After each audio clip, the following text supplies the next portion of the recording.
اللهم لعن قتلة فاطمة زهرا يا زهرا يا زهرا يا زهرا. اعوذ باللہ من الشیطان اللعین الرجیم. بسم اللہ الرحمن الرحیم. الحمد للہ رب العالمین وصلی اللہ علی محمد وآلہ الطیبین الطاہرین المعصومین المظلومین ولعنۃ اللہ علی اعدائہم اجمعین. اما بعد فقد قال اللہ تبارک وتعالی فی محکم کتابہ وهو اصدق القائلین وقولہ الحق. بسم اللہ الرحمن الرحیم. انما یرید اللہ لیذھب عنکم الرجس اہل البیت ویطہرکم تطہیرا.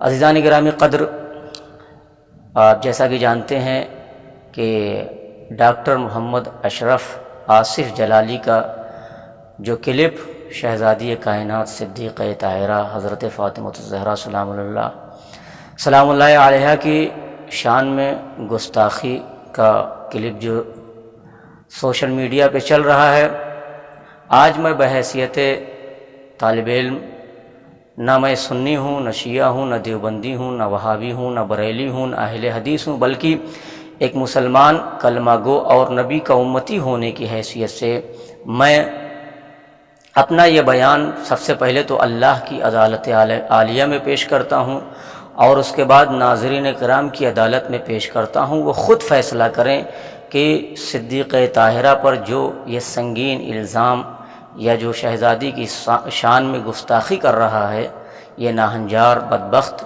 آپ خود ملاحظہ کریں اس نے کیا کہا ہے.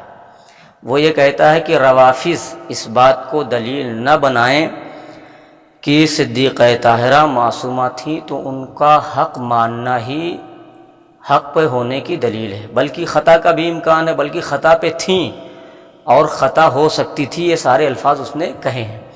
آئیے ہم حدیث اور روایت، ہمارے یہاں جو کسی کی عصمت کے ثابت ہونے کی، انبیاء کی عصمت قرآن سے ثابت ہے. آئے ہم قرآن سے پوچھتے ہیں کہ صدیقہ طاہرہ معصومہ ہیں یا نہیں ہیں، خطا کا امکان ہے یا نہیں ہے. ہمارے پاس دو دلیلیں ہیں اور میں اس کے کلام کو 4 محور میں تقسیم کرنا چاہتا ہوں اور انشاءاللہ آئندہ جلسے میں باقی محور پر گفتگو ہوگی. پہلا محور کہ صدیقہ طاہرہ کی طہارت اور ان کی عصمت. دوسرا محور جو صدیقہ طاہرہ یا جو بھی اہل بیت کی شان میں گستاخی کرتا ہے اسے کیا کہا جاتا ہے، اسے ناسبی کہا جاتا ہے. تیسرا محور شہزادی جو فدق مانگنے کے لیے گئی تھی، یہ فدق ہے کیا. اور چوتھا محور جو میں نے نکالا ہے وہ شہزادی کے مقابلے میں آنے والے جو ہمیں کہا گیا کہ روافظ. اب بتائیے 4 محور ہیں. انشاءاللہ آج پہلا جلسہ اس پہ شہزادی کی عصمت و عزت و عفت و طہارت و بزرگی و شرافت پر گفتگو کرنی ہے. تو آئے قرآن سے پوچھتے ہیں کہ شہزادی معصومہ ہیں یا نہیں معصومہ ہیں. سب سے پہلی ہے جسے میں نے تلاوت کی ہے، اس میں پروردگار عالم خود اعلان کر رہا ہے کہ صدیقہ طاہرہ حضرت فاطمہ زہرا علیہ السلام کی طہارت کے علیہ السلام کی طہارت کی دلیل ہے. کیا انما یرید اللہ لیذھب عنکم الرجس اہل البیت ویطہرکم تطہیرا. اور ان کی مودت کا اعلان قرآن مجید میں خود پروردگار عالم نے کہا ہے، قل لا اسألکم علیہ اجرا الا المودۃ فی القربى. اور تو اور پورا سورہ دہر شہزادی کی شان میں نازل ہوا ہے. اور جب توحید پر، الوہیت پر، ربوبیت پر، للہیت پر وقت پڑا تھا تو پرچم توحید کو بلند کرنے کے لیے نصارے نجران کے مقابلے میں پیغمبر نے کسی اور کو نہیں لیا تھا. شاہد اور گواہ کے طور پر توحید کا جو بنایا ہے شہزادی ہیں، خود ان کے بابا ہیں، مولائے کائنات ہیں اور ان کے بچے ہیں.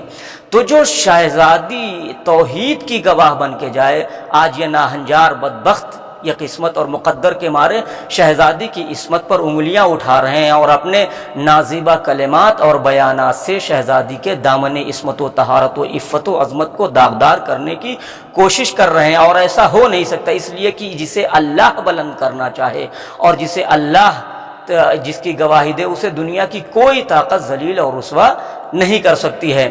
اور شہزادی کی شان میں یہ آئے مباہلہ بھی ہے، سورہ دہر ہے، اور اللہ نے اپنے نبی کو شرف بخشا۔ دنیا کی نسلیں بیٹوں سے چلتی ہیں، مگر یہ ایک واحد شرف ہے اللہ کے رسول کا، بیٹی کے ذریعے سے پیغمبر کی نسل چلائی اور آواز دی انا اعطیناک الکوثر، اے میرے پیغمبر ہم نے کوثر عطا کیا ہے۔ یہ ساری عصمتیں کی گواہی ہے قرآن مجید۔ اب بتائیے جب قرآن ایسے ایسے الفاظ کے ساتھ شہزادی کی عصمت و طہارت کی گواہی دے رہا ہے تو ہمیں کسی اور کی ضرورت نہیں، کوئی کیا کہہ رہا ہے کوئی کیا نہیں کہہ رہا، مگر اللہ گواہی دے رہا ہے کہ شہزادی معصومہ ہیں۔ آئیے حدیثوں کا سہارا لیا جائے۔ حدیث میں کیا ہے شہزادی؟ ہم کسی اور سے نہیں پوچھتے، ہمارے ائمہ خود جو اتنے با کمال با معرفت اور اتنے پہنچے ہوئے تھے، جن کے بارے میں سب کہتے ہیں صادق آل محمد، جن کا چرچا کون ہے، جن کے پڑھائے ہوئے، جن کے مکتب کے لوگ آج امام بن گئے ہیں پڑھے ہوئے، جن کے سامنے زانوی عدد تہ کرنے والے آج فقہوں اور بانی ہو گئے ہیں فقہ کے، تو ایسا امام فرماتے ہیں وحیت چھٹے امام صادق آل محمد جناب سیدہ کی صداقت اور طہارت کے سلسلے میں ارشاد فرما رہے ہیں کہ یہ صدیقہ ہیں، کسی کے سامنے جائیں مانگنے، چاہے فدق مانگا ہو نہ مانگا ہو، مطالبہ کیا ہو یا نہ کیا ہو، امام فرماتے ہیں کہ فاطمہ ہی الصدیقۃ الکبریٰ وعلی معرفتها دارت القرون الاولیٰ، کہ یہ فاطمہ صدیقہ کبریٰ ہیں۔ امام جامع صادق آل محمد گواہی دے رہے ہیں کہ یہ صدیق کبریٰ ہیں۔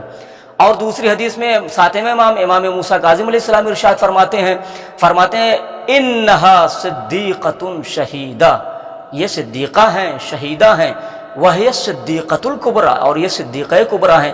تو یہ سارے جملے یہ احادیث، اور اب جب وہ کتابیں جو صحیح ترین کتابیں ہیں اس میں پیغمبر نے ارشاد فرمایا، صحیح بخاری نے لکھا ہے کہ فاطمۃ بضعۃ منی، فاطمہ میرا ٹکڑا ہے، من اغضبها فقد اغضبنی، جس نے فاطمہ کو ناراض کیا اس نے مجھے ناراض کیا۔ دوسری جگہ ارشاد ہوا، اور متفق علیہ حدیث ہے اور اس کے حوالے میرے پاس موجود ہے۔ دوسری حدیث میں ارشاد فرماتے یا فاطمہ ان اللہ لا یغضب لغضبک ویرضی لرضاک، کہ اے فاطمہ اللہ تمہاری خوشنودی سے خوش ہوتا ہے اور تمہاری ناراضگی سے ناراض ہوتا ہے۔ تو اب آپ سمجھیے، میں کہوں کہ اللہ میری خوشنودی سے خوش ہوتا ہے، میری مرضی اللہ کی مرضی ہے، تو لوگ ہنسیں گے، مگر پیغمبر اسلام فرماتے ہیں کہ سوچئے جس کی مرضی اللہ کی مرضی، جس کی مشیت اللہ کی مشیت، جس کی ناراضگی اللہ کی ناراضگی ہو، سوچئے اس کا کیا مقام ہوگا۔ کیا غیر معصوم کی مرضی اللہ کی مرضی ہو سکتی ہے؟ کبھی نہیں ہو سکتی ہے۔ اس لیے کہنا پڑتا ہے کہ شہزادی معصومہ بھی تھیں، صدیقہ بھی تھیں، اور اپنا حق جو مانگنے گئی تھیں، چاہے وہ کسی کے مقابلے میں گئی ہوں، وہ سچی تھیں اور حق پر تھیں۔ اور اسی آیے تطہیر پر مولا کائنات نے ایک صاحب سے احتجاج بھی کیا ہے۔ مولا ان سے پوچھتے ہیں، اور آپ سوچیے امیر المومنین مسلمانوں کے چوتھے خلیفہ یہ احتجاج کر رہے ہیں، ایک صاحب سے پوچھ رہے ہیں کہ یہ بتاؤ تم نے آیت تطہیر پڑھی ہے؟ کہاں پڑھی ہے؟ کہا کس کی شان میں نازل ہوئی ہے؟ ہمارے بارے میں نازل ہوئی ہے یا تمہارے بارے میں نازل ہوئی ہے؟ تو انہوں نے کہا کہ آپ کے بارے میں نازل ہوئی۔ اب آپ غور کیجئے، مسلمانوں کے چوتھے خلیفہ امیر المومنین مولا کائنات جناب فاطمہ زہرا سلام اللہ علیہ کی حقانیت، صداقت اور ان کی عصمت و عفت پر دلیل کریں، کیا کس کے بارے میں نازل ہوئی؟ ہمارے بارے میں نازل ہوئی ہے۔ کہاں آپ کے بارے میں نازل ہوئی؟ اب مولا پوچھتے ہیں یہ پوائنٹ اور غور کرنے کے بارے میں کہ شہزادی معصومہ ہیں یا نہیں ہیں، طہارت ہے، طاہرہ ہیں، زکیہ ہیں، صدیقہ ہیں یا نہیں ہے، یہاں یہ پوائنٹ غور نہیں ہوا۔ آپ غور کر لیجئے کہ صدیقہ بھی ہیں، طاہرہ بھی ہیں، زکیہ بھی ہیں، رضیہ بھی ہیں، مرضیہ، سارے صفات۔ اب امام دلیل اور برہان کے طور پر کہہ رہے ہیں اچھا ہمارے بارے میں آیت تطہیر نازل ہوئی ہے تو یہ بتاؤ کہ فلو ان شہودا شہدوا علی ابنۃ رسول اللہ اور علی فاطمہ بفاحشۃ، بڑے مثلا امام نے بہت مثلا سخت الفاظ استعمال کیے۔ امام پوچھ رہے ہیں کہ اب یہ بتاؤ، سامنے والے سے پوچھ رہے ہیں یہ بتاؤ کہ یہ آیت تطہیر ہمارے بارے میں نازل ہوئی ہے، اب اگر کوئی گواہی دے، ایک گواہ نہیں، دو گواہ نہیں، شہود کا امام نے لفظ استعمال کیا ہے، اس کا مطلب بہت سے سارے گواہ، پوری کائنات آ جائے، فلو ان شہودن، اگر پوری کائنات مل کے شہدو شہادت اور گواہی دیں شہزادی کے مقابلے میں کس کی؟ بفاحشتن، کسی برے فعل کی، معاذ اللہ، خاکم بدہن ہم شیان حیدر کرار صدیقہ طاہرہ کے بارے میں سوچ بھی نہیں سکتے، تصور کر نہیں سکتے کہ ان سے کوئی غلطی اور خطا کا امکان ہے۔ امام مگر سامنے والے کی خباثت اور دنیا کو بتانا چاہتے ہیں کہ دیکھو صدیقہ کا مرتبہ کیا ہے، کہ طاہرہ کا مرتبہ کا۔ امام فرمایا اگر پوری کائنات شہزادی کے مقابلے میں آ کے گواہی دے کہ وہ مثلا ان سے یہ فعل معاذ اللہ سرزد ہوا ہے، بفاحشہ، کوئی گناہ، تو ماذا تفعل ماذا تصنع، تو تم کیا کرو گے؟ تو سامنے والے نے کہا کہ میں ان پر ایسے ہی حد جاری کروں گا جیسے عام مسلمان عورتوں پہ حد جاری کرتا ہوں۔ اب یہاں پوائنٹ ہے، مولانا نے فرمایا کہ کیا حد جاری کروں گا، جیسے سارے مسلمانوں پر میں حد جاری کروں گا، مسلمان عورتوں پر حد جاری کروں گا۔ تو امام نے بڑا عجیب و جملہ، جرأت مندانہ جملہ امام نے سامنے والے سے کہا۔ تو امام نے فرمایا کہ اگر کوئی گواہی دے اور تو تم کیا کرو گے؟ انہوں نے کہا کہ میں ویسے ہی حد جاری کروں گا جیسے عام مسلمانوں پہ حد، عام عورتوں پہ حد جاری کروں گا۔ امام نے فرمایا اذن کنت من الکافرین، تو تم اگر ساری کائنات کی گواہی کے بعد کہ انہوں نے گواہی دی کہ صدیقہ ایسی ہیں تو تم کیا کرو گے؟ تو امام نے فرمایا اذن کنت من الکافرین، کہ تم کافر ہو جاؤ گے۔ تو انہوں نے کہا وہ کیسے ہم کافر ہو جائیں گے؟ تو امام نے کہا لأنک رددت شہادت اللہ لہا بالطہارہ، اس لیے کہ تم نے اس شہزادی کی طہارت و عصمت و عفت کی گواہی کو ٹھکرایا ہے جس کے بارے میں اللہ خود ان کی طہارت، عصمت، عفت اور عزت و حرمت و شرافت و بزرگی و کرامت کی گواہی دے رہا ہے۔ اللہ کی گواہی کو چھوڑ کے تم دوسروں کی گواہی کو قبول کر رہے ہو، تو اب بتاؤ تم مسلمان رہ جاؤ گے؟ مسلمان اس لیے کہ جو اللہ کی گواہی کو چھوڑ کے دوسروں کی گواہی کو مانے وہ مسلمان نہیں ہو سکتا۔